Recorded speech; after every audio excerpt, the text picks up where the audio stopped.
It's almost like, we've said for a long time, and I used to mean it. I can't say it anymore. And tell you that I'm not lying to you, okay? We used to say with great pride, I know I did, I'm sure you did as well, that New York is not just the greatest city in the world, but it's the greatest sports town in the world. We're the most knowledgeable sports fans. We have this great history of success. Obviously, most of it comes from your beloved baseball team, the New York Yankees. The Giants have, with the Super Bowl appearances, and everybody else was kind of, the little brothers, now right? We hate them the all. little redheaded stepchildren, right? No, they're all that now. But the reality is that when we say that we're the greatest sports town in America, we're lying. Yep. We have to, at some level, we have to own that. It's like Jeff. We're telling we're telling a myth that we believe deep in our hearts, but it's not factually accurate. No, it's like Jeff Daniels in the HBO show, The Newsroom, whatever, when they ask him what makes America the greatest country in the world. He's like, I don't know, Yosemite? I got no idea. What makes us the greatest sports town in the country? I have no idea. Because it's been an out-and-out disaster, especially. Yo, and on that note, we're going to take a shot for New York because we are the greatest sports fans. We are the most loyal fans for any of the New York team. Shout out to all my fans in the big blue and orange, blue and red, even the green guys. Tonight we coming together. I know Mets and Yankees fans have beef.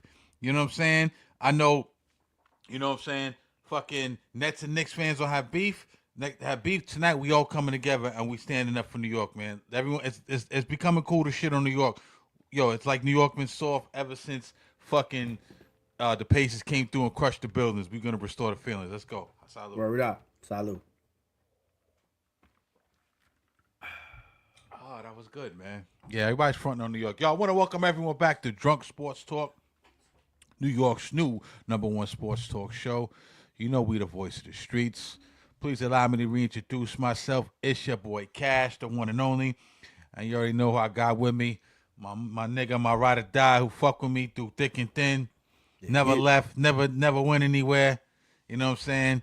Never turned around and seen a nigga disappear. Never ran, never will. Straight out the Ville. Know what I'm saying? My man Q. What up, my nigga? Yo. What's good? What's good, man? Just chilling. I know we got a couple of things to talk about. I know we are the greatest state in America and shit. You know what I mean? Shout out to New York. I love it. Not ever leaving. But it's been a couple of interesting past couple of days for New York sports. You know what I mean? Couple of highs and lows, man. It's crazy. We gotta talk. It's like, man, it's like we just keep going through the same shit over and over again. It's been real dreary though in New York. I'm trying to get my screen right. It's been real dreary in New York in terms of just New York sports, man. Like what are we doing here, man? But we're gonna get through it. We're gonna talk about it. We're gonna make this another cathartic session, so to speak. And we're gonna talk some Jets today. We're gonna talk some Knicks. Maybe if we get some time, we're gonna talk a little bit, about. I doubt it, but if we got some time, we'll talk about the Giants head coaching situation. Probably gonna save that for the end of the week. But I think we gotta talk Knicks, man. Knicks got to be first on the menu. Thanks. Because through all of this, through all the Giants nonsense. And through all the Jets nonsense, right? The disappointing seasons, even though I got a feeling Giants might turn it around. I'm not going to get too deep into that because I always feel that way. But I think with the right guy in hand, I'm not going to get too crazy, get crazy into it. I do think we have probably the best chance to turn it around. But with that being said, we're not going to get into that. But with the abysmal Giants season, right? Them fumbling the fucking bag once again, in my opinion. Every year, it seems like we either have the #1 pick or in the running for the #1 pick, and we go win meaningless games. I mean, we can go back every fucking year almost. You know what I'm saying? Definitely the last couple of years. Could have probably had Drake May and Jaden Daniels. You know what I'm saying? Last year could have had. We got Dart, so we're not gonna talk about last year. But still, every year when we have the number one pick, we could either get the guy we want or trade back for some for more assets. We fucked the bag up with the abysmal Jets play. That's neither here nor there. With the abysmal Jets play, it's just depressing, man. And the Mets. We already know what happened with the Mets and the Yankees, obviously, but it don't look. Their off seasons look dry. They're two peas in a pod, basically. They which look is crazy. dry. It seems like Steve Cohen.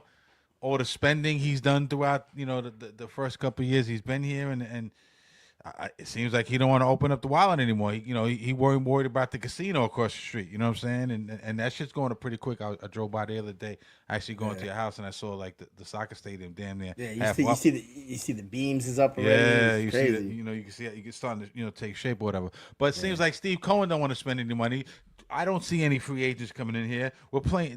David Stern's trying to play money ball. You know what I'm saying? And that's depressing. No major moves. No, doesn't look like we're going to be able to compete for anything next year if you're a Mets or Yankees fan. Maybe Yankees have a little bit more better chance than we do because if Garrett Cole comes back and all that, their staff could be good if their staff remains healthy. Yeah. That's a story for another day. But abysmal Yankees, abysmal Mets, abysmal Jets, abysmal Giants, and no disrespect, but nobody really pays attention to the Nets in this town. You know what I'm saying? Which is crazy. This is a Knick town, bro. This is a Knick town. You know what I'm saying? Shout out to all my Brooklyn niggas.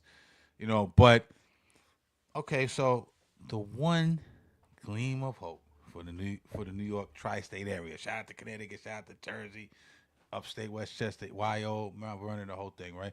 The one gleam and glitter of hope this year for New York fans was the New York Knickerbockers, right?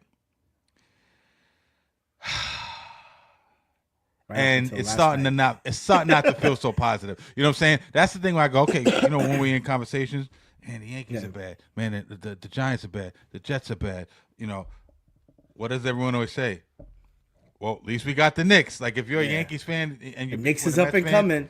Right, the Knicks is up and coming. If you're a Yankees fan, beef with a Mets fan, you guys always have common ground when it comes to the Knicks, right? If you're a Jets and Giants fan, the common ground is the Knicks, right? And we thought it was, right? So let me do my little monologue. Let me break it down as I like to do, man. So after last season, right? After last season, which, let's be honest, the Knicks did some remarkable things. I know we came up a little bit short, but we did some remarkable things. Things we hadn't seen in New York for 25 plus years. We make it to the ECF. And, we gas out, basically limp to the finish line. Pacers kind of run us out the gym. Sucks because, I don't want to lose to anybody, but definitely not the Pacers. They run us out the gym. It seems like they're paying 11 deep, similar to what OKC was doing, and we damn near have a seven-man rotation. All right, whatever. We kind of gassed out, right? At that point, from just talking to my Knick buddies, all the dudes I talk to, who's been Knick fans for a long time, it just getting a sense. Shout out to my man Jay. Shout out to my man Lambright. At that point, it felt like the Knick fan base was, I would say, divided, somewhat divided. It was kind of down the middle in terms of, okay, is Tom Thibodeau the guy to take this team to a new level? You had those guys. Yes, he is. He's the guy. He built it. This built on his shoulders. Look what he's done for us. He's changed the culture. Yeah. And then you had the people who were like, but he's stubborn. He's unwilling to play the young guys, develop a bench, and there were like two schools of thought. And that's something, to be honest with you, the not playing the young guys and the not playing the bench, basically it reared its ugly head paws in the playoffs because you saw what OKC did to us. You saw what the Pacers did to us, and then you saw how OKC had almost like a 9-10 man rotation in the finals, and how fresh they look and how they was running up and down the court. And we're going, this is the new NBA. This is what it's all about.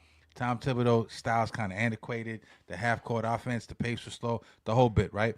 And I think as Knicks fans, we kind of suspected that Leon Rose and West, shout out to them, and even Dolan, maybe not directly with Thibodeau, but through West and Leon, asked him to change, to acquiesce a little bit, to bend support, so to speak, a little bit.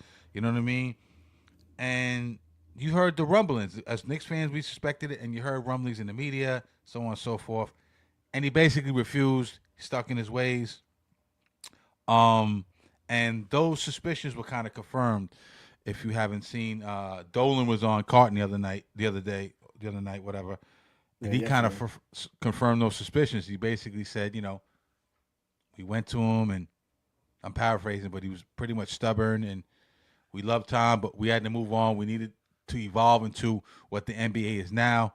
Mike Brown was the guy for the job, right? So Mike Brown comes in. As Knicks fans, we all know this, but we're going to build to the point. As Mike Brown comes in, again, Knicks fans kind of fractured. Some supported the move wholeheartedly, and with others, there was some type of trepidation, some form of trepidation, right? One thing he did do, I think most of us felt that was promising, was he promised to play the bench, and he promised to play the young talent, right? And thus far, he's pretty much made good on his promises, right? He also vowed to speed up the pace of play and kind of basically transform this, that half court, the offense that Tibbs is running to a more running gun, up tempo, spray three, as Mike Brown likes to call it, and kind of come into what the NBA is now, the modern era of the NBA. It's not the '90s anymore. You know what I'm saying? Another thing he said he was going to do, and he's pretty much made good on his promise as well. Promise to take Brunson off the ball a little bit, so he could be refreshed. You know what I'm saying? Let Mikal bring it up a little bit, let Deuce, other guys bring it up, so you wouldn't see as much trapping. There wouldn't be as much wear and tear throughout the first couple of quarters, and then put the ball back in Brunson's hands in the fourth quarter. Let him be on ball and let Brunson bring it home, so to speak. You know what I'm saying? So boom, sold. I'm all in. Knicks fans bought in. I bought in. The team bought in, right? And we're off to the races this year, right? And I'm realistic, right? I figured it would take some time, you know what I mean, for the team to adapt to the new system that Mike Brown has put in place. There's always an adaptation period. We talked about how LeBron and Wade and Bosh teamed up, and it looked like a disaster in the first 20, 25 games, whatever it was, and then they gelled, right? So there's always we got to give them a little bit of space and time to to get comfortable with everything. You had a couple of new guys, a new system, whatever. So we gave them that grace. So started off decent, right? They struggled on the road early, but at home they was doing their thing, right? They was the Madison Square Guardians, and then they kind of pulled everything together, right? You see the team starting to gel. Bridges look way more comfortable with Mike Brown's offense. We brought in bench help because we always talked about it in the show. If anyone's a fan of the show, we always say, what do we always say? We need a nigga off the bench to do what? Score at least 15 right. points a game. Get a bucket nigga, right? That could create his own shot, get a bucket. We brought the perfect nigga in. Never seen a shot he didn't like. I love Bone Thugs and Clarkson. I fuck with him, you know what I'm saying? We brought him in. He can get a bucket off the bench. Okay. You're saying that's a good thing. Even though Malcolm Brogdon, we signed him, that didn't work out. He retired, whatever. Mitch started the season, appeared to be healthy. The offensive king of the league, offensive rebound king of the league, right? OG looked happy, spry. Cat looked happy. You know what I'm saying? Post Thibodeau, we know they had some issues.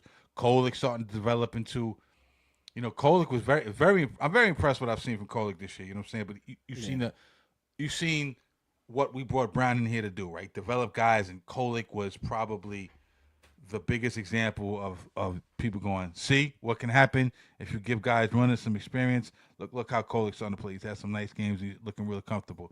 Deuce back in effect. I know he's been hurt, but he's looked, he's progressing. You know what I mean? In another year. We brought in Yabusele. He started off a little bit rough, but he's starting to come along here and there.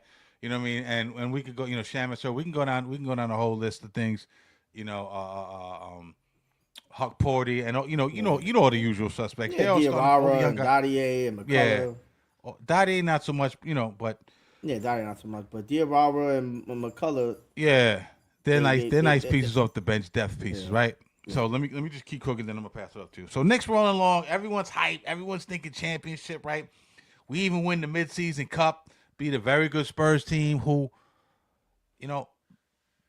let's be honest, possibly, I'm not saying for sure because I know it's not the players, but it cooked OKC 3 games this year, so they're a pretty good fucking team. We go in there, and they were taking that cup game serious. I know a lot of fans don't really take it serious. I've been guilty of that in the past. They go in there, and they beat the Spurs, a very good fucking Spurs team, to be honest with you. And I'm saying, okay, wow, man, like, okay. And they were humble about it. They didn't get gassed. They wasn't like, they were like, no, this is a nice achievement we did, but the goal is to win the NBA championship. We didn't get crazy and hang the banner. That's a whole nother thing because we haven't talked Knicks. Okay. Yeah. After that, a stellar December, right? And you're thinking, damn, the start of the 26 years, it's been kind of kind to the Knicks, right?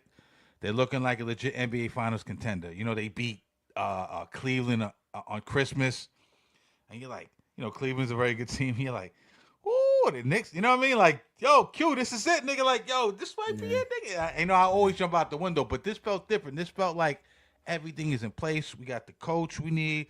We got the bench now. We have the superstar. We have the supporting actor and Cat, and you're like, oh, shit. And then, boom. Last week, week and a half? We just went on a fucking skid. Lost to the Spurs. What's the kid? Champagne cooked this for like 36. Wemby threw 31 on us. De'Aaron Fox dropped 26. Then got cooked up by the fucking 76ers. Tyrese Maxey and fucking VJ Edgecombe, who I fuck with. Yo, them motherfuckers, that's a cold backcourt. You know what I'm saying? But nevertheless, they are the enemy. But I fuck with them in terms of their skill. They dismantled us, busted our ass. Then I'm like, we lost a couple of games. I think we had lost like 3 games at that point, whatever. So last night, we're going into Detroit. I'm like, okay, boom. Fuck all that other shit. Teams hit bumps. Teams get into skids. Teams get into funks. This is the perfect time, And I didn't like that I had to fucking find the shit on Peacock. Lucky I had Peacock. What about the niggas who ain't got Peacock? That was some bullshit. If I know Q, you got some other shit going on. You can watch everything. But like I have MSG and all the channel, right? But I'm looking for the shit. It's not on there. So I gotta like Google the shit. It's on Peacock. Lucky I got Peacock. The way they do shit is corny, man. Like whatever. Anyway, so they're going in Detroit. And I'm like, yo, they about to get back on track, right? We're gonna go into Detroit. We're gonna show Detroit, you know what I mean? Because we had the hard playoff series against them last year, and Detroit hit the ground running this year. Dave, Bickerstaff and all these guys, Cade and fucking Duran and Ivy and Thompson and all these guys, they're looking phenomenal. I'm not gonna lie. They took the playoff from last year, the playoff experience like last year. We kind of helped them. That was a great series for them. That kind of taught them, in my opinion, how to win. It was a tough, and I think we learned something from that as well. But they hit the ground running, so I'm like, boom, we're gonna go into Detroit. We're coming off 3-game skid. We're gonna do what the fuck we do. We're gonna show everybody, the whole fucking league tonight. That New York, we still them niggas. You know what I'm saying? We're gonna take our spot back. I think we were like a game and a half or 2 games behind them, whatever the fuck it was. We're gonna take our fucking spot back, and we're gonna restore order in the Eastern Conference, right?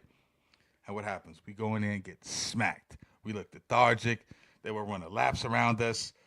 And the crazy shit is they looked energetic and spry and fast and we looked tired, and they were coming off a back-to-back. They was coming off a back-to-back, and they just bust our fucking ass. And I'm saying, damn, man. They bullying us at the rim, blocking everything, playing lockdown defense. Cade was backing down Mikal Bridges all night, it felt like, and just getting busy on the nigga. Pause. Brunson and Cat playing ISO ball. Jaden Ivey coming off the bench. There was so much. There was 1,000 different things we can name. What was the cause of that game? You know what I'm saying?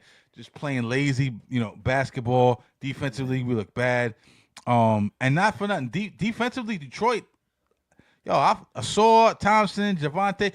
Ronald Holland, Cade, these guys could fucking get after it defensively. But I'm very upset, man. And that's a long-winded way of saying I'm very upset. I'm very worried. The name of the show is going to be called Panic Button. I'm worried because we look good, and a 4-game skid, losing to pretty much what is our new rival, is cause for concern for me. And if I'm Knicks fans, I'm very worried. Q, I know I took a little long to get to my point, but what the fuck do you think is going on, and what is your take on the Knicks, my guy? I think our number 2 option is making up excuses. Cat? Yeah, I think he's using the new system and as an excuse, because I wasn't really even worried like with the 3-game, because we didn't lose bad by the Spurs. You know what I mean? It was what it was. Then we play the Hawks, and then we lose by like 10, and then it just looked how we looked. It was just maybe a bad game. We played the Sixers on a back-to-back, and I'm like, all right, but we still look like shit. We definitely should have beat the Hawks regardless, but we didn't have our whole team. So Jalen Johnson was getting busy on yeah, guy. We didn't have him, so we didn't have our whole team neither. Josh Hart is there, but that Sixers game is like, okay, hold on, man, like maybe we're just tired. You coming up, you got to come up with some type of excuse as a fan, right? If you're a professional athlete, there's no excuses. You just got to do better, right? But the Piston game, now I'm worried, man. I don't think it's time for us to panic yet. But yes, I'm very worried, especially dealing with, with our number 2 guy, blaming it on the system. Homie, like, you played 22 minutes and had 6 points and just as many turnovers. How you have 6 points off of 4 shots, 6 turnovers, and 1 rebound being a 7-footer? That just shows, like, if it comes down to a nitty-gritty, and we know what the Detroit is like. This is supposed to be our time to say, yeah, everybody said we're supposed to be finals contenders. This is our moment to do it, and we did not do it. We did not go out there and portray ourselves like a team that's going to get us to the finals. We did not, because when it comes down to these type of playoff games, every one of those games are going to be like how it was last night. It's going to be competitive. It's going to be physical. Like, did they totally forget about what the series looked like last year in the playoffs? Like, this is just one game, you know what I mean? Understandably, it wasn't Detroit, but, we got to be better. Like, we're not playing fast-paced basketball. We're not playing no defense. I could understand. I could even see why Jalen Brunson is playing iso ball, because he's the only one scoring. It's like, if he's not scoring the ball, we're probably losing by 50 points. You know what I mean? Like, it's getting really worried. And another point is just because, like, we understand Hart is not there, but we can't say that Hart's gonna come back. He ain't 15 automatic. You know what I mean? I understand he brings different energy, but Hart coming back, like that's sad that we have to wait for one of our bench players to come back to give us energy to win games. I know it's gonna be defensively, and he's the soul. Hart is the heart of the team.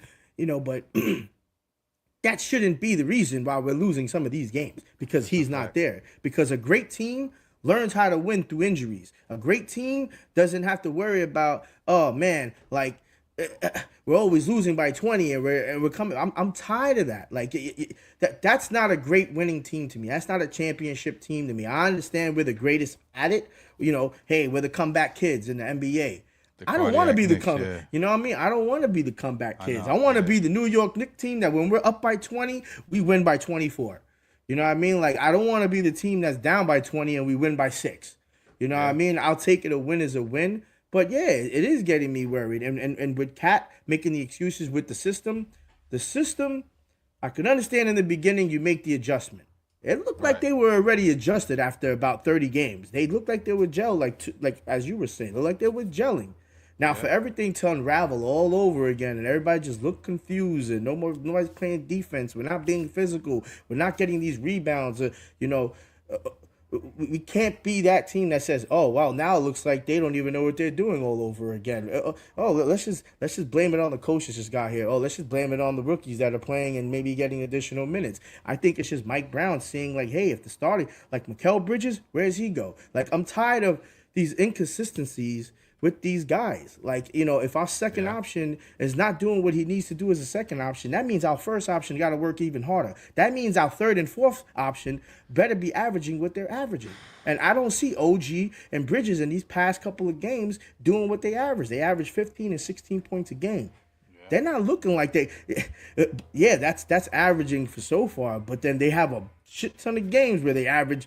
They'll come out and give you 6 or 7. Like I don't want to hear it. I don't want to hear it. They need to do better.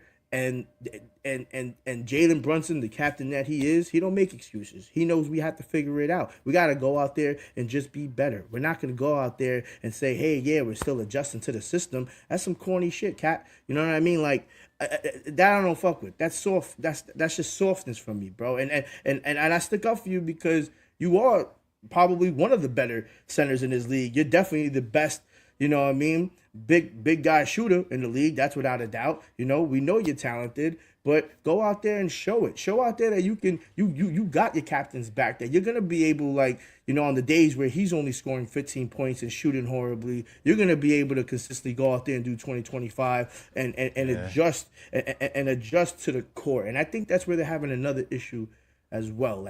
I still think that with Mike Brown's tweaks, they're shooting a lot of threes, but they're not really realizing when the threes are not going down, they're still taking them. They need to understand, let's just try to get a better shot. Let's try to go for a 2 or drill down, or, drive to the basket and try to get an easier shot. Don't just shoot. Because I think it was the Sixers game, they must have shot like 6 3-pointers. They were only down by like 5 points. They shot like 6 3-pointers in a row. And I think 2 of them were air balls. They just got to be better and make better decisions. Like I said, I'm passionate about this shit, and I might sound like I'm blaming them, but they got to do better because they're a way better team than they are on paper, and I believe it, and they can still go to the finals. But now they got to show and prove, because last night, a lot of believers are getting worried, and that's not what you want to happen in this type of Eastern Conference. You know what I mean? Like, there's too many good teams in this division, and they can quickly fall apart. Boston Celtics are already in second place now without Jason Tatum. Like, that's how quick things can just... without Porzingis. Yeah, and without Porzingis or Luke Cornett. You know what I mean? Like, it's crazy. Yeah, man, it's a good take, man. It's a very good take. A lot to unpack there. Cat, man. Let's start with Cat. Let's start with the 3-point thing, man. Let's start with the scoring. Last time I checked, and I maybe you could check when you get a second right now. They were top 5 in scoring. It might have went down a little bit since the last game or two. They were top 5 in scoring at 120 points per game, some shit like that. Yeah, it was about 120, 121 a game. You got it up? You got it up? No, I just know because they average 120. Yeah. Yeah, they were fourth and I want to say 4th and 3. I want to say they were like third or fourth. I don't know. My apologies when I haven't pulled up. 3rd or 4th in 3-point offense. I think like around 38%. They shoot something like 40 a game, make 15. So the 3-point shooting is there. You know what I'm saying? 4th in the league, and on the offensive glass at 13.6. That's just a hair behind the Pistons. And this is pre the Pistons game. I haven't checked it in a couple of days, but these stats stuck out of my mind. You know what I'm saying? And aren't they also like number 1 in attempts in threes? You know what I mean? Like, that's what we got to call out. That's what we got to call out too. They got to make the threes. But they're shooting. Yeah, but I'm saying they're third. That 30. That's a good percentage. You know what I'm saying? They're 4th in 3-point offense. Like I said, make about 40. I mean, shoot about 40, make 15. But those are impressive stats. They can shoot the ball. You know what I'm saying? They get up the court. They, up until the last couple of games, the spray 3 was working, right? The motion offense, the spread offense, right? The offensive glass, very fucking impressive. Spearheaded by Mitch, you know what I'm saying? 13.6, like I said, just slightly behind. They're basically tied with Detroit. They were tied with Detroit. 13.6 for the Knicks, 13.8 for Detroit. And they're second in the league, and they're like second or third in the league in putback points. So those are good things, right? And the pace has picked up, right? Although lately it was a little bit lethargic. The pace hasn't picked up as much lately. But my thing is before we get into Cat, is the defense, man. Like the defensive intensity needs to be there for the whole game. Like sometimes you look at the Knicks and you go, damn, they fucking kidding. They're popping on defense right now. You know what I'm saying? They're switching. The shifts are good. You know, the point of attack is good. You know, because Brown talked about this the other day, and I knew exactly what he was talking about when he said it. And you're like, damn. But then there's like these lapses. You know what I'm saying? Where I feel like they lose focus and give up these big halves. They let these teams go on these fucking crazy runs, and you're like, they taking their foot off the gas. Yeah, they're taking it, and it's like, what the fuck is going on? You know what I'm saying? They're give a lot. You're like, what the fuck is happening? What's the name? He mentioned. Sorry, I had a brain fart. Mike Brown mentioned the same thing I was thinking. Like, and it's so obvious. You know what I'm saying? But the point of attack, right? The point of attack, the defensive switching or shifting, and keeping the defensive intensity up for the whole game, and they're not doing that. Like Mikal Bridges, man, supposed to be one of our best defenders. You can't let K come in there and cook you up. And I think I looked up Mikal's defensive rating earlier, and let me see if I can see it right here. You know, Mikal was sold to us. The bill of goods of Mikal Bridges were he is a two-way fucking wing, right? You know what I'm saying? Mikal Bridges has a defensive rating of 115. Oh, no. Let me see. Let's see what his rating is this year. This year it's 25 defensive rating. Where the fuck is it? No, I'm lost. I'm lost. Hold on. Where the fuck is his defensive rating? Hold up. Mikal Bridges' defensive rating. Why can't I see it? Why don't I see it? Mikal Bridges' defensive rating.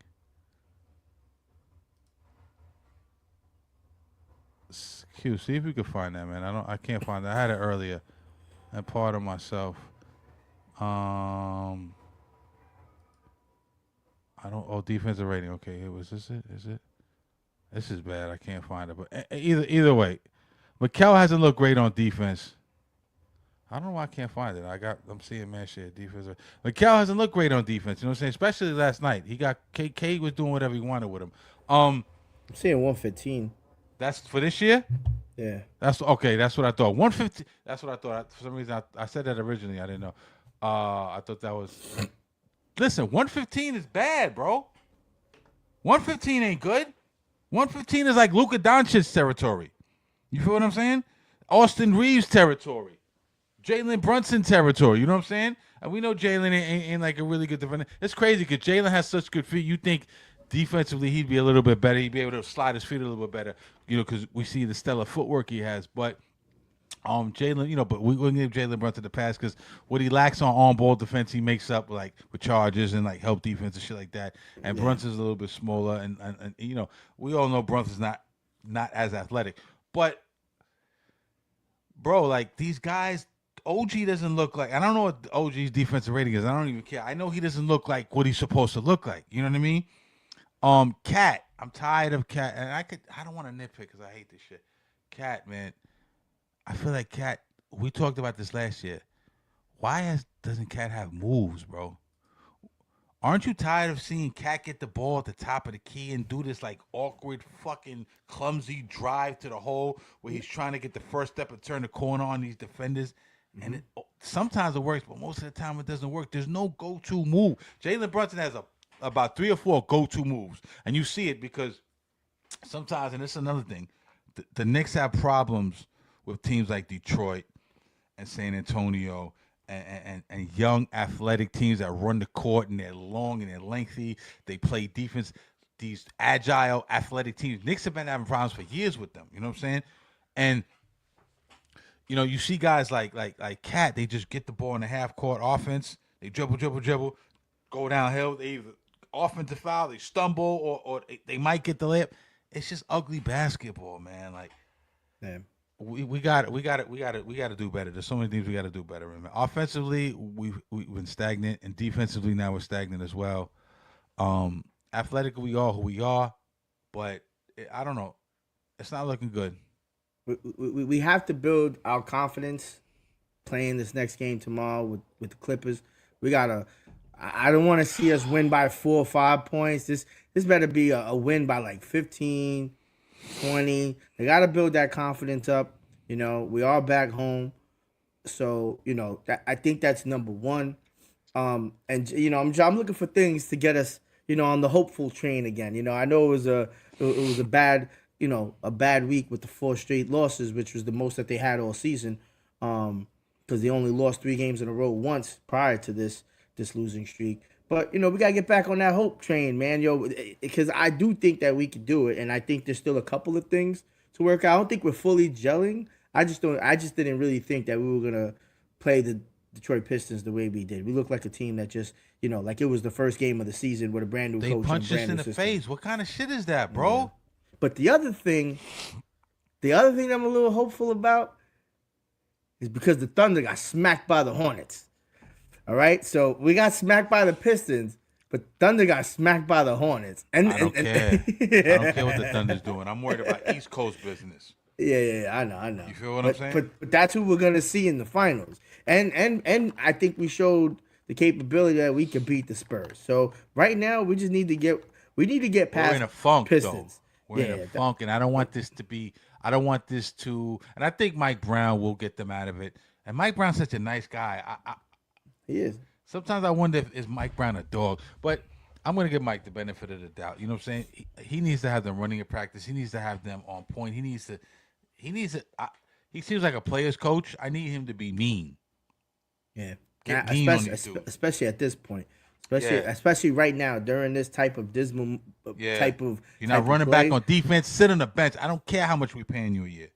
You know what I'm saying? You're not sliding your feet. I don't get back on the bench. You blew a defensive assignment. I don't care. Get back on the bench. I don't care how much we paying you this year. You know what I'm saying? Like, but you know, there's a fine line between that too. You know what I'm saying? But I think the Knicks will get it together. I'm not. I mean, we could point at stats and, you know, defensive intensity, point of attack, and this, that, this, and all this other shit, and lack of focus, but at the end of the day, we don't have the answers. They have the fucking answers. You know what I'm saying? Yeah. And it all starts with hustle, in my opinion. They don't look like they've been hustling. They look lethargic. They look like a days ago. You can't tell me they're. I thought to myself, man, are they tired? But that wouldn't make sense, right? Because we extended the rotation. Yeah. I know. There's I think. Let me see. Can me look up the pace? What are the Knicks in pace this year? I think they. Would you say the Knicks are probably top of the league in pace? I wouldn't say top of the league, but they got to be at least like within like the top like 7, if anything. You think teams? Let's see what they are. You know. NBA pace leaders this season. Jesus, I'm scrolling. No, this can't be. Is this 20? It just says they're fucking. No, this can't be. This says they're fucking 22. I must be looking at last year, right? Team pace. StatMuse, right? StatMuse is a good team. Was that 104? Is this year? I can't even see. Is this year team pace? 2025, 26. Yo, the Knicks are fucking 22nd in the league in pace, bro. Oh shit, yeah, there we are. That's crazy, dog. Yeah, and the Heat are not number 1. The Heat are 1, Mavs 2, great, right? Pistons are 13. Wow. Anyway, I thought the pace would be. I thought that's what we were doing. But anyway, either way, that's crazy. But listen, 4 games, 1 game, okay, 2 games, okay. Then you go 3 games. I'm a little worried. 4 games, you're like, okay, time to hit the fucking panic button. Mike Brown, love you, brother. Jalen, I know Jalen's such a professional. I'm not worried about him at all. I know they're gonna come back from this, and I know in 2 weeks we'll be happy again, and we'll look back at this episode and go, damn, we just panicking, and we're just these fucking doom and gloom Knicks fucking team podcasts. But it's cause for concern, you know what I mean? And we definitely had to talk about it, man. Any last thoughts on the Knicks? We just need other guys to be consistent. We just can't have our point guard that's, potential MVP, definitely all-star. We can't have him be the only constant, person contributing to our victories. You know what I mean? He needs help. We gave him help. Now they just the help needs to start helping. All right? Like, get the job done, fellas. Let's get the job done. Let's get back on track. Let's get string along some wins. Let's string along some credible wins. Starts with the Clippers, and we'll take it from there. You know what I'm saying? And Shout out to all my Knicks fans. Help is on the way. Orange and blue skies will be restored very soon. And that's what that is, man. You know what I'm saying? We always talk Giants. You know, we're super Giants fans. We got the Giants hat on. And once in a while, we talk Jets. We're going to talk Giants end of the week. Kind of wanted to talk about them tonight, but, we're kind of on the time limit tonight. Got about 20 minutes left. So we're going to talk some Jets, man. I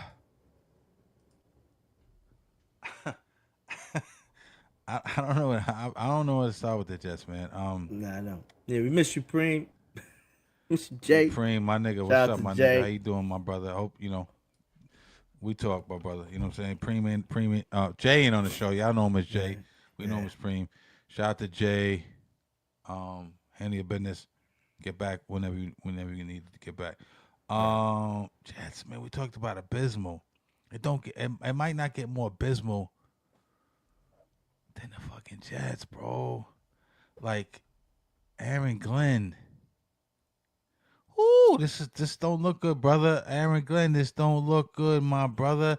I heard people on the radio and people, diehard Jets fans, and I watch Jets games, so I know what the fuck's going on. I'm not a Jets fan per se, although, I want them to win. We loyal to the soul. You know how we do in the show. But you're hearing shit come out of motherfuckers' mouths, pause like, this is the worst Jets team ever, worst Jets season ever, worse than Adam Gase. Adam Gase is low. Worse than and the Rich Kotite era. Worse than Rich Kotite. Yo, Rich Kotite. That whole my God. When you say Adam Gase and Rich Kotite, my nigga. That's the low of the low, bro. You're doing bad, bro. Yeah. You are doing bad. Where do you start, man? Out was Joe Douglas. Out was Robert Saleh. Out was that whole regime, And shout out to Robert Saleh because I know he's looking at us and feeling kind of vindicated because the 49ers are going to play the Eagles. I think the 49ers might beat the Eagles, and the 49ers defense is decent, and they've been banged up, but they decent. And Robert Saleh is a really good DC. I don't know if with the Jets, and I'm just freestyling. I'm not even going off. I usually have a script. I'm just top of the head bars, right? With the Jets, it's hard to gauge talent with the Jets, right? Robert Saleh, he's with Kyle Shanahan and the 49ers. They have that stout defense. He comes to the Jets, and the Jets defense looks inept at times. You know what I'm saying? Couldn't stop the run, different things. Kind of a mess with the head coaching. They fire him, gave him a couple seasons. They want to fire him in the middle of the season. They put Olbrich in there. Nothing really fucking changed. They promoted Olbrich from DC to HC. Nothing really changed. You got guys like Sam Darnold who come in here, and you're like, damn, Sam Darnold, man. Like I don't know. I don't. This guy's a high draft. Him and Baker Mayfield was the top three. They were top 3 picks or whatever it was. I think Saquon might have been 2, right? Am I bugging? I forget what it was that year. No, Saquon but was super high pick, top 3 pick, and you're like, damn, Sam Darnold, man, such a high pick. How did he fucking fall in his face so crazy? Then he goes to the 49ers for a second, I think, right? Did he go to 49ers? I think he went to the 49ers. Check that for me if you get him. I think he went to the 49ers. Then I think he went to the Vikings. Was it the 49ers? I know he went to the Vikings. I know he went to the Vikings. He went somewhere before he went to the Vikings. Where was that?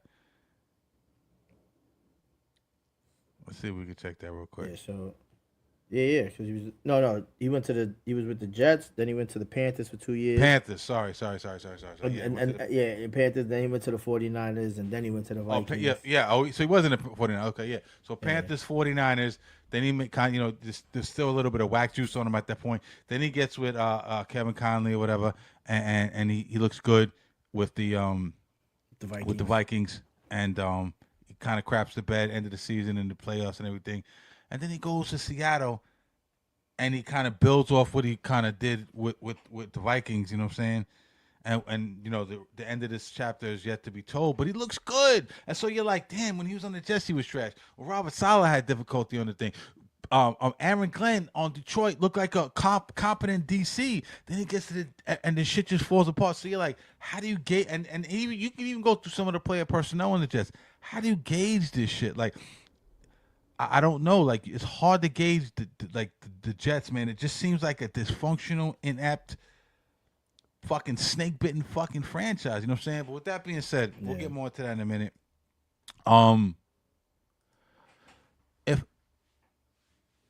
If there's a role for a get back with the Jets, to me, you know what I'm saying, for fuck championships, just the fucking mediocrity and relevance. You know what I'm saying? Because they're fucking. That's what they bad need for a long time. You know, so is the Giants. I'm not gonna shit on them, but it starts with the coaching, man. You know what I'm saying? I gotta hold Aaron Glenn accountable. Now, everyone, if you look around in the media, right, and I'm a little saucy, and this is Drunk Sports Talking. That's what we do. We get saucy, we talk sports, right? So fuck with me. Everyone's calling for his job. I don't know if you've been paying attention, Q. I'm sure you have. You know what I'm saying? Yeah. Everyone's calling for his job. One and done. That's crazy. I'm not advocating for that, but I will say, my guy, you got to get this shit turned around, because me and you had this talk with Preem a couple of weeks ago. He was like, it's ridiculous. He's 1,000% coming back. Yeah, he's coming back, but he's on a short fucking leash next year. I promise you this. They pulled the plug on Salah. Now, it was a couple more years into it, but they pulled it in the middle of the season. Aaron Glenn, got to turn this thing around, brother. Don't come in. You know, he came in so bravado. Where the freaking Jets? We're going to do this. I'm going to do this. The bravado and the peacocking and the flexing and the flossing. Yo, my guy. Then he started getting snippy with the media. Something Brian Dable did, but then Brian Dable calmed it down. You know what I'm saying? But these motherfuckers come in, and I respect Aaron Glenn, real talk. These dudes come in and think they're Bill Parcells. They think they're fucking Bill Belichick. They think they're fucking, you know, that's their style. Belichick and Parcells. You know, I'm not telling you shit and saying slick shit to the media and being sarcastic. Man, my man, these niggas got rings upon rings upon rings. You know what I'm saying? You're not Andy Reid, my guy. You can't start showing your ass to the fucking media. This is New York City. This might work in Carolina or fucking Arizona or somewhere, but this shit is New York. Niggas, the media will run you. The media will run you out of town. When I say that, that's not an exaggeration. The media will run you out the fuck out of town. So that's my thing with Aaron Glenn. Humble yourself, brother. Keep your head down. Don't say, you know, just produce, man. But like I said, it starts with coaching. Gotta bring in a competent DC, right? Get the defense back to where it needs to be. You know, coaching wise, player personnel wise, get that the Wilkes stink off you. You know, we hearing all these these coaches got fired this week. You know, Harbaugh got fired, Stefanski got fired. Carroll. Right, Carroll. You know, but in terms of the Jets universe, I seen an article today. It named Raheem Morris. You know what I'm saying, for DC. And I said to myself, Raheem Morris. I said, okay, DC, okay. He probably wants a head coaching job somewhere. I'm not sure he's gonna get it after what happened with Atlanta and shit. I'm not mad at that. He's not maybe as aggressive as I would like. Although, if you watch this year, he was a little bit more aggressive than he was in personal years. But I don't think he'll get a head coaching job, possibly the DC. But if I'm the Jets, I don't do that.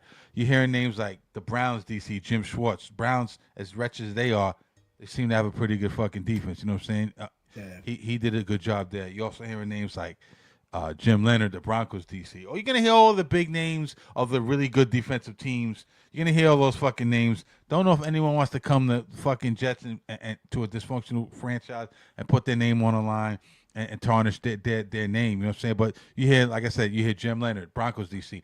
Al Harris, another guy who did a pretty good job with Chicago on the defensive side of the ball.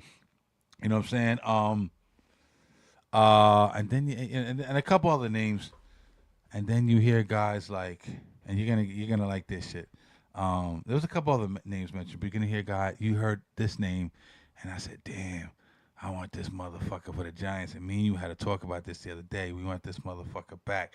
I heard the name Wink Martindale, former Giants DC, former linebacker coach for the Ravens. You know what I'm saying? Currently at Michigan, who's doing a fucking fantastic job with that defense, man. He's an aggressive guy. He's innovative. He's no nonsense. I don't think there's going to be all the motherfucking penalties and shit. You know what I'm saying? Like the Jets been having problems with the last couple of years. I would love to see him back in NY, preferably on the blue side. But if I'm the Jets, I definitely interview Wink Martindale.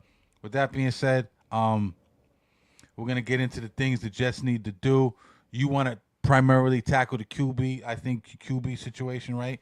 If you're the Jets, you're staring at the third pick, I believe, right? I think Mendoza probably be gone by that point. Probably gonna go to Raiders. I think Tom Brady and them most likely gonna bring in, Mendoza. But if you're the Jets, you're looking at maybe what's my man's name? Dante Moore. Dante Moore. You know what I'm saying? I don't think Spytek and Brady want more. We're not even sure if he declares. I think they're gonna bring in a Mendoza. But if you're the Jets, and we'll delve back and forth in it. What's the plan of attack in terms of QB and the rest of the team? I think that's the route you have to go at this point, right? You need a franchise quarterback, and at this is going to be the only time that they're going to be able to do it. There's nobody really out there that's even available. Like, you're going to have to draft one, and and I don't want to shit on the Jets fans. I'm New York all the way, but it just looks like that's one of their biggest issues. Looks like they have a really hard system or problem. I don't know what it is, but they can't develop a quarterback for some reason. Like, they just can't. Like, their last franchise quarterback, franchise quarterback was fucking Joe Namath. In the last 10 years, they've had 11 quarterbacks. That means one of those years they had 2 starting quarterbacks. They had multiple quarterbacks, but they've had 10 different quarterbacks. The decent quarterback was Sanchez, and we could talk about that. You know what I mean? Yeah, Sanchez, and that's crazy. The only other quarterback that played, game manager, and they had a sick defense, and he only played 3 years. And Rex Ryan, he only played 3 years, and then before that was maybe Chad Pennington. He played 6. But it's, and even at that point, it wasn't ooh, wow. I used to call him Noodle Arm, God. You know what I mean? It was wow. And then, so they get Dante Moore, and now, you got to you got to dig a little bit deeper. Now, their quarterback coach is Charles London. Are we going to be able to trust this guy to develop? You know what I mean? This cat, you know what I mean? The only dope dude that he's ever really coached was, that really sticks out was I know there was Josh Rosen and Matt Ryan, but that was toward Matt Ryan's end of the tenure. Yeah. That's not even real. But it was already who he was. It was who is it? I know Geno Smith. He had Geno Smith on the Seahawks. We saw what Geno turned into. He kind of shaped it around, which he used to play for the Jets as well. When I brought up, Sam Darnold in the monologue. Hey, great fucking great take. You know what I mean? And those are 2 people that as soon as they leave the Jets, they turn into different people. And then, we've had all these other guys, we tried to Joe Zach up too. I think Zach Zach could have been a good QB. Go ahead. Yeah, Zach Wilson could have been a good QB, and then, we've had, you could go down to Trevor Simeons, and we even had Flacco in here at one point, but Flacco could play good for every other team as a backup. But you don't got to develop these guys. Those guys are I know. But I'm saying, that just goes to show you that even if they're already developed, they'll just come to the Jets, and then for some reason, it's just the quarterback room is just cursed. The Jets team is just cursed, and, but you got to be a little bit worried about what Charles London is going to be able to do with this quarterback that they're going to get, because they got to get whatever best quarterback is come after Mendoza, and then they got to develop him, because that's the 2 most important things. You need a coach, you need a quarterback. The Giants are halfway there. Now we just need a coach. You know what I mean? We had a decent coach, but then we didn't have a quarterback. Then we got the quarterback, and then we saw the flaws of the coach. Yeah. So, if the Jets do that, then, they might turn things around. And they also need to create, what you said, get into mediocrity, but they need to create that winning culture. They've always had great talent on this team, but you could have talent. But if you have that loser mentality because you're always losing, that becomes the culture. All that talent's not going to outweigh all the other negative shit, and it's just whatever. People are just going to go there and play like a replacement, and then when they dip, you know what I mean? When they dip and they see what these other organizations are building and what their culture system looks like, and how these organizations, are building these players and surrounding them with the needs that they need to be better and play at their highest potential. The Jets doesn't look like the organization that's really doing that.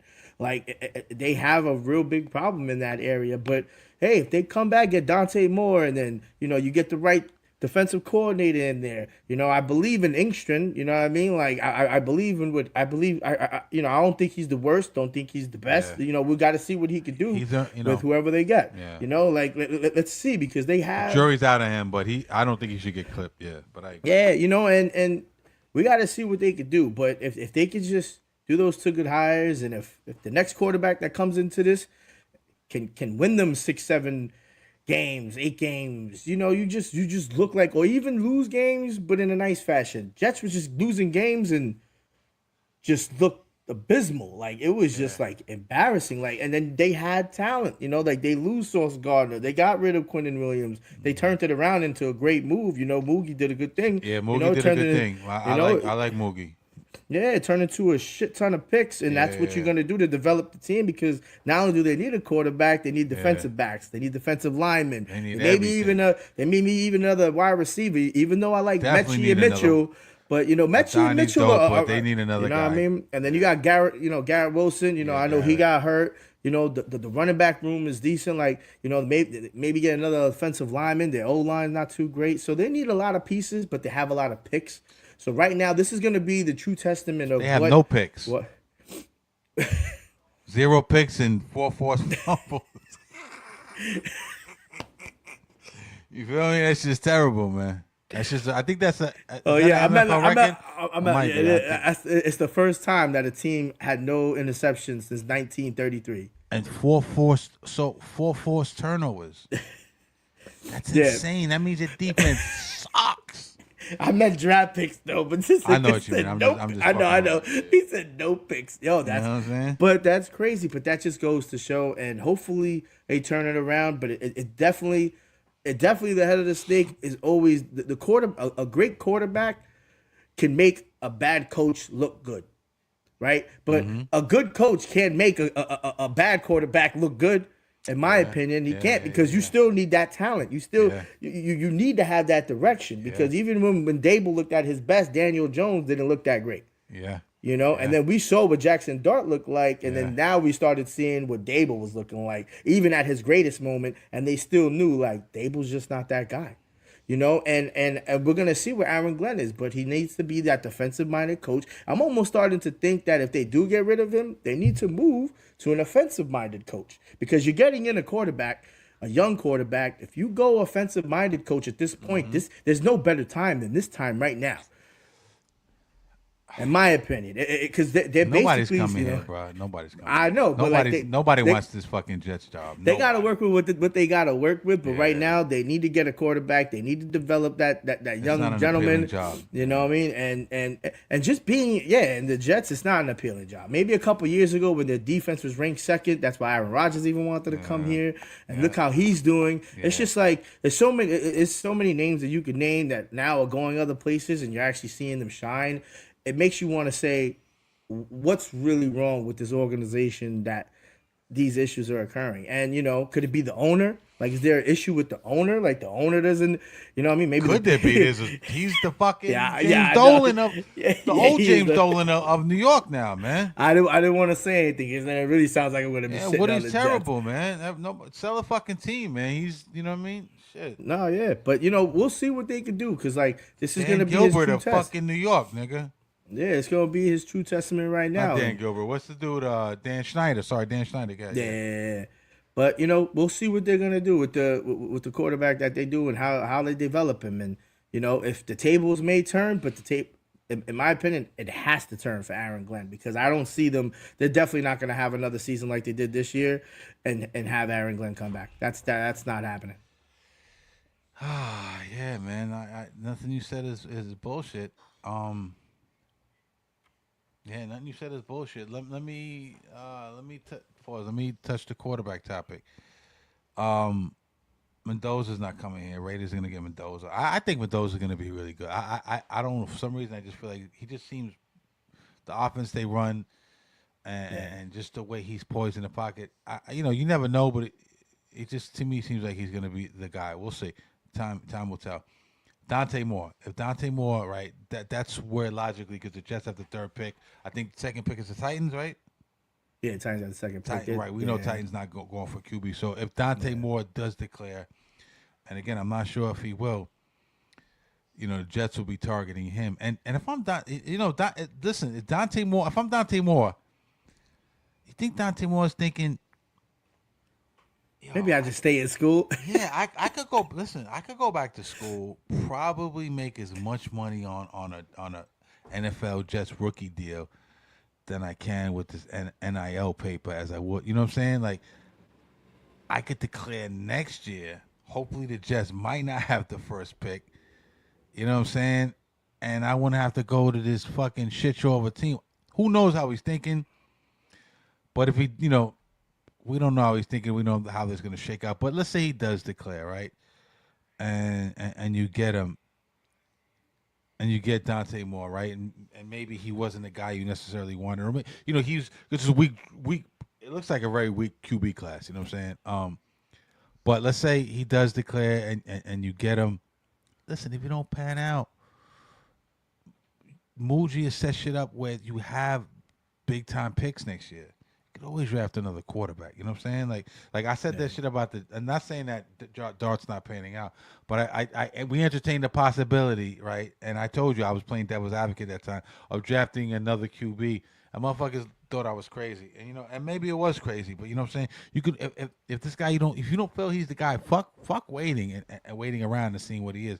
Go, you got the draft assets and the capital to go get another guy next year. You know what I'm saying? So that's a plus. You know what I'm saying? You can go out and get one of these guys next year, but before you do all of that, if you bring Dante Moore in, right? Because let's be honest, this is a full rebuild. They tore this thing down to the fucking studs. They burnt this shit down. That's why a lot of people are saying, "Oh my God, the Jets! They didn't hardly win any games." And I'm really not surprised of the win total. I'm more surprised at how bad they look. You know what I'm saying? We know they weren't going to win games. This is a rebuild. You know what I'm saying? This is the new regime coming in and seeing what they got and assessing shit and Muji and these guys. You know what I'm saying? Trying to see, okay, we like what Douglas did here. We don't like what he did there. You know what I'm saying? You saw what they did. They traded Sauce, like you said, traded Quinn Williams. You know what I'm saying? This is a full tear now and a rebuild essentially. But either way, you got to bring in a veteran guy, sort of like what the Giants did with, and what everyone does, what the Giants did with Dart and Russell. You know what I'm saying? You got a guy in there already, Tyrod Taylor. I don't know if I really want the Tyrod Taylor back. You know what I'm saying? But you got, that's definitely on the table. Probably Tyrod doesn't want to be here, to be honest with you. But maybe a guy like we got, Jameis Winston. You know what I'm saying? Or even a Russell Wilson. You know what I'm saying? That could be possible. You know what I'm saying? I know people think Russell's washed, but we saw what he did with the Cowboys. I don't think Russell's totally washed. I'll be honest with you. But that's maybe we'll talk about that next week. Yeah, because he was talking about some bullshit. I don't know if you heard about it, but about not retiring. No. About how they said, like, he came out and said, he had after the Cowboy game, he had a grade 2 hamstring injury, and like nobody was talking about it, and that's why he kind of like ended up getting benched at the poor play, and you know what I mean, like kind of almost like shitting on the Giants that they didn't make it known that he was injured, which was the reason for his benching. Yeah, it's possible. And it's kind of like, you know what I mean, but now it's making it look like the Giants withheld information. So you know what I mean, like that's of course to justify the Dart shit or whatever. They wanted to put Dart in there from the rip. They just couldn't do it. And I don't know. It could be true. Maybe it's bullshit. I tend to believe Russell Wilson. He's a man of God. Is Russell Wilson the Russell Wilson of 2014, 2015, 2016? No, but I still think he has some left in the tank. I think he's a good veteran guy, a stopgap guy. And, to me, I would consider him. You know what I'm saying? Got to bring a veteran guy. Do you think he's going to want to move into the same building? I don't know. I think he likes New York. I think him and Sierra be styling. I like Russ. A lot of people shit on Russ. I know they call him corny. I fuck with Russ, but no. I'm not saying that, but I'm just saying him as a man. Like, do you think he's really gonna like? Obviously, he's gonna leave the Giants. You think he's gonna want to go to basically the same building, just play for the other team, and then have the same scenario? Like, you play 4 games and they get benched. What his market is. Depends. Does he want to move? Depends. Maybe Sierra got business going on in New York. We don't know. You know what I'm saying? Probably not. Probably nobody wants to go to the Jets, but you never know. But like I say, guys like that, a Russell Wilson, a James Winston, a Kirk Cousins, maybe Kyler Murray could possibly be a target. Garoppolo, guys like that. Malik Willis is interesting. You know what I'm saying? I think he's another guy you take a flyer on. A Mitch Trubisky, Gardner Minshew. I mean, Mac Jones. We could just go. I mean, Mac. I don't know if the 49ers probably like Mac Jones as the backup, but we could just go on and on and on about the names. But bring a veteran guy in here if you do draft a Mendoza, right?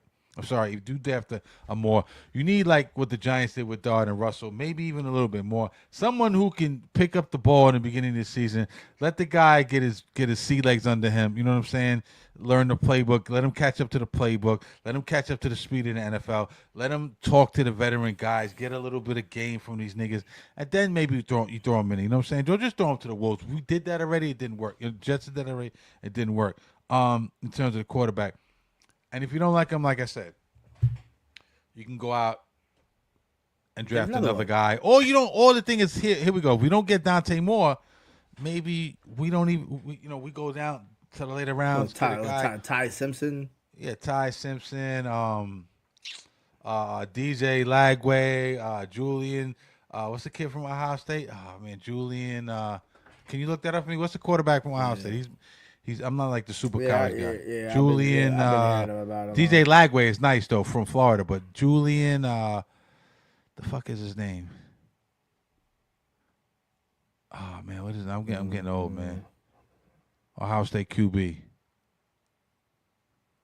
Let me see if I can find that shit. I should have that shit handy, right? State QB.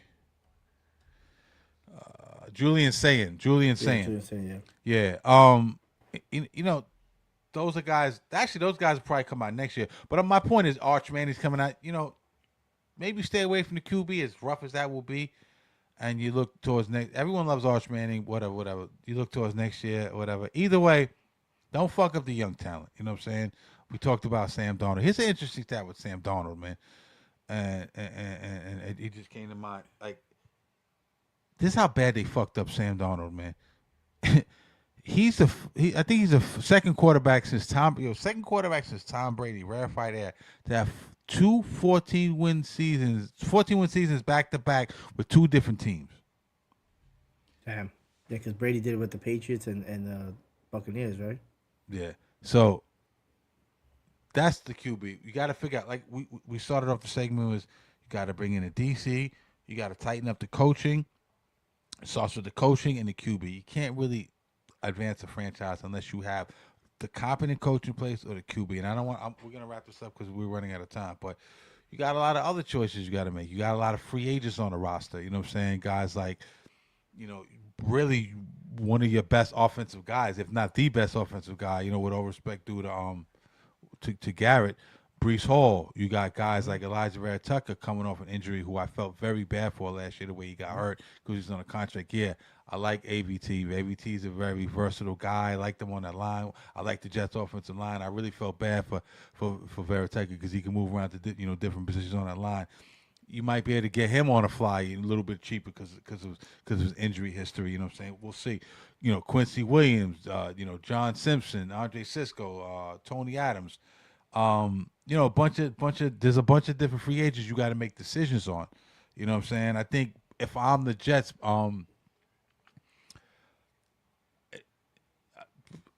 Breece. I mean, Breece is probably the guy I got to make sure I fucking sign. You know what I'm saying? You heard at the trade deadline they're gonna move Breece.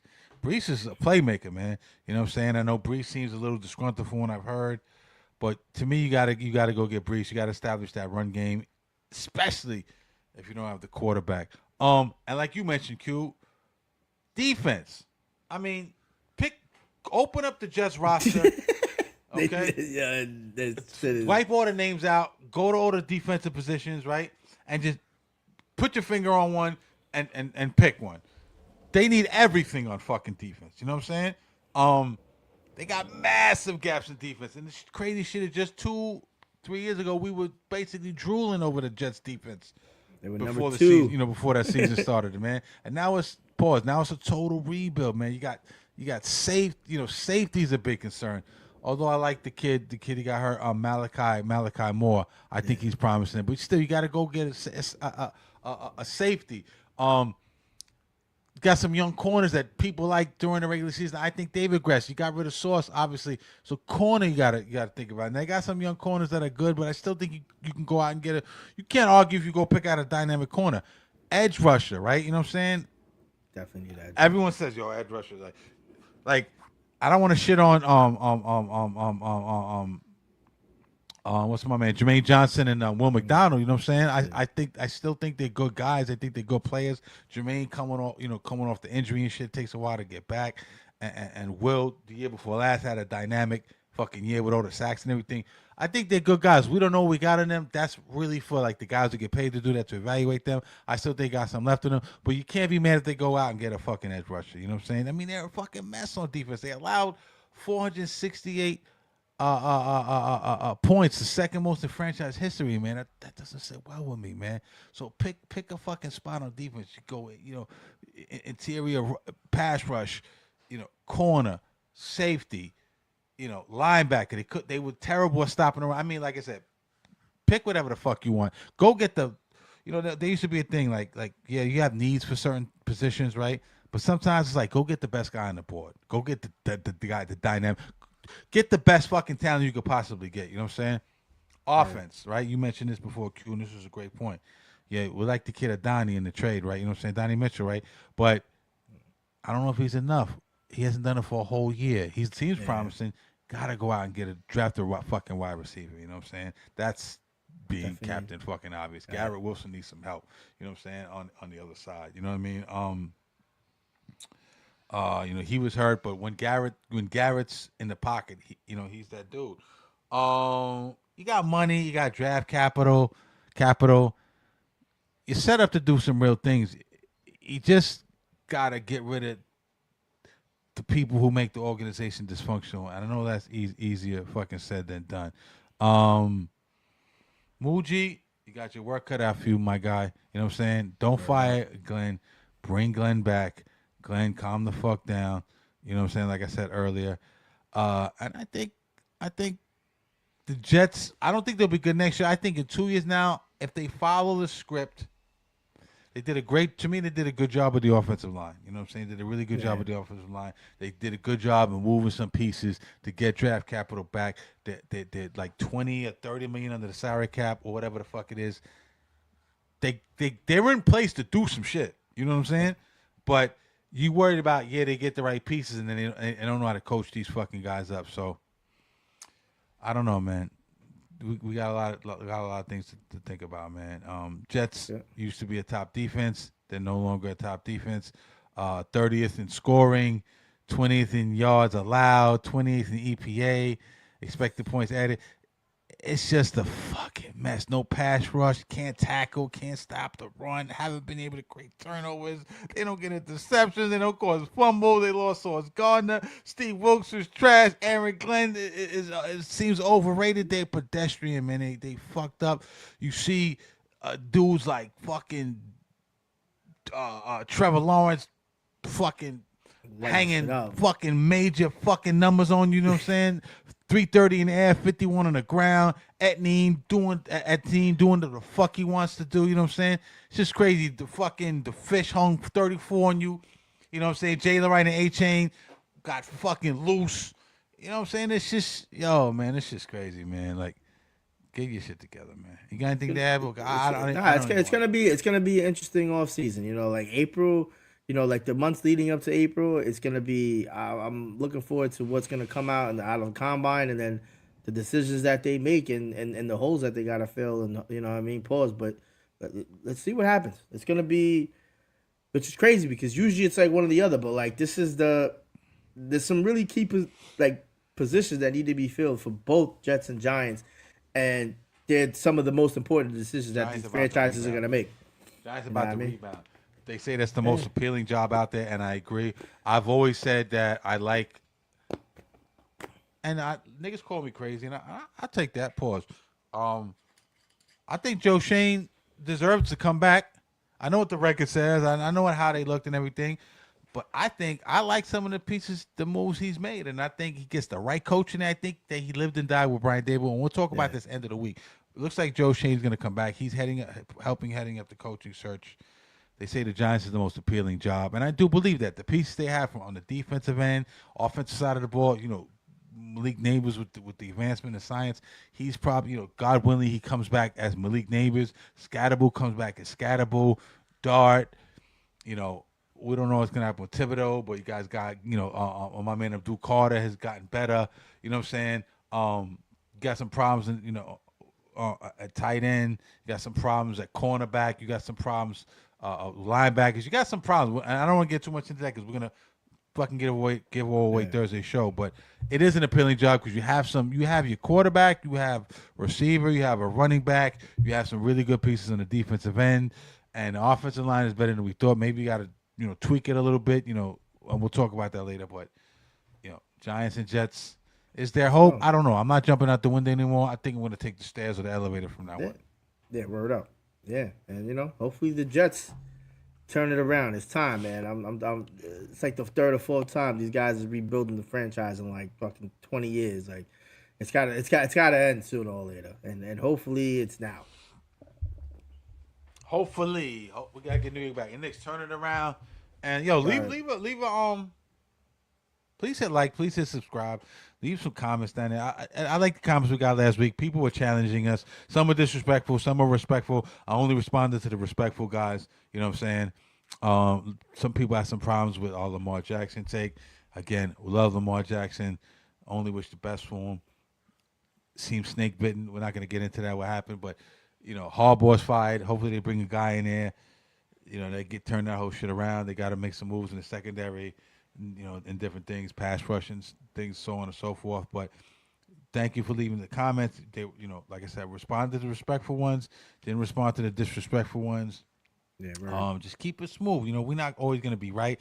One dude, my man said, if you guys want to be an analyst and all that, I said, yo, we ain't analysts, brother. I ain't no fucking analyst. I am a fucking guy who likes to drink and talk sports.